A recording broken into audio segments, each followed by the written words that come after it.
నమస్కారం. ముందుగా VGR news ప్రేక్షకులకి స్వాగతం. బ్రేకింగ్ న్యూస్ చూస్తున్నాం. వెంకటగిరి రూరల్ మండలం యాతులూరు గ్రామ పొలాల్లో విషాదం చోటు చేసుకుంది. ఈరోజు మధ్యాహ్నం సుమారు 12 గంటల ప్రాంతంలో పొలాల్లో పిడుగు పడడంతో అక్కడే పనిచేస్తున్న 11 మంది రైతు కూలీలలో రెడ్డిపల్లి మహేష్ 25 సంవత్సరాలనే వ్యక్తి అక్కడికక్కడే మృతి చెందాడు. మరొక వ్యక్తి కల్వకుంట సురేష్కు తీవ్ర గాయాలు కావడంతో హుటాహుటిన స్థానికులు వెంకటగిరి ప్రభుత్వ ఆసుపత్రికి తరలించారు. మా జాతరలో వాన పడతా ఉంది, అందరం కూర్చునేకెళ్ళాము. వాన ఆగింది అనేసి దినాది సార్ బస్తాను సడన్గా ఊరికి పిడిగి పడి ఇద్దరు పడి. ఎంతమంది ఉన్నారు మీరు? మేము 11 మంది ఉన్నాం. 11 మందిలో ఇద్దరు దగ్గరలో పడింది. ఒక పేరు సురేష్, మహేష్. ఇప్పుడు ఇద్దరికి ఏం జరిగింది? ఒక అబ్బాయికి చెయ్యి కాలింది, ఒక అబ్బాయి చనిపోయాడా? ఆ అబ్బాయి చనిపోయిన అబ్బాయి వయసు ఎంత? 24. ఈ అబ్బాయి సురేష్ వయసు? అబ్బాయి కూడా 25-26. చనిపోయిన పేరు ఏం పేరు? మీరు దేనికి వచ్చారు అడిగి? రెడ్డిపల్లి మహేష్ దినాది చేస్తున్నారు. సొంతూరు అదేనా మీది? సంతూరు. ఈ అబ్బాయిది పంజాబ్ అంటున్నారా? అబ్బాయి మా ఊరికి వచ్చేసి ఉంటారు. మీ ఊర్లోనే కాపురం ఉంటున్నాడు.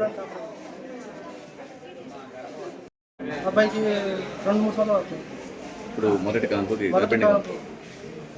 డెలివరీ అయిందా? అవలేదు సార్, 10 రోజులు టైం ఉంది. ఇంకా 10 రోజుల టైం ఉంది.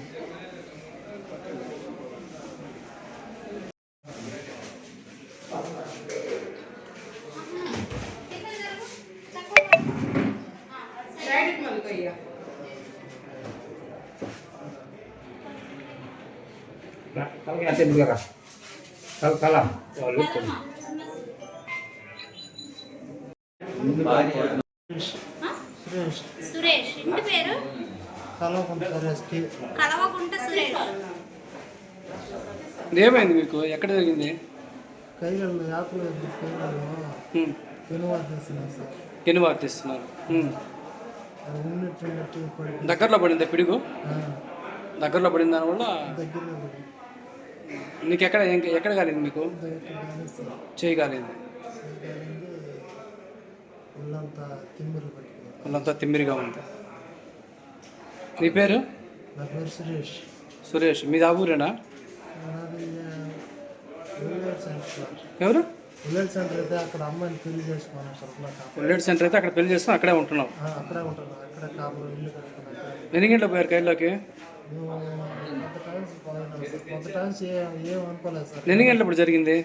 కరెక్ట్గా మంచి 12 గంటల 12 గంటలప్పుడు జరిగింది. ఎంతమంది ఉన్నారు మీరు? 12 మంది ఉన్నారు. ఇంకో మిగతా వాళ్ళకి ఏం కావాలా? ఏం కాదు, మీ ఇద్దరికే. అతను నీకు తెలిసిన అతనేనా చనిపోయిన అతను? అతను పక్కనే ఉండే సార్. అతను పక్కనే ఉన్నాం.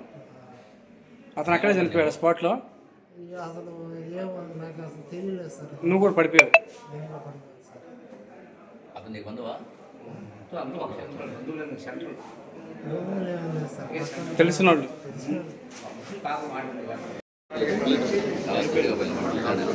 పోయిన వెంటనే వచ్చేసి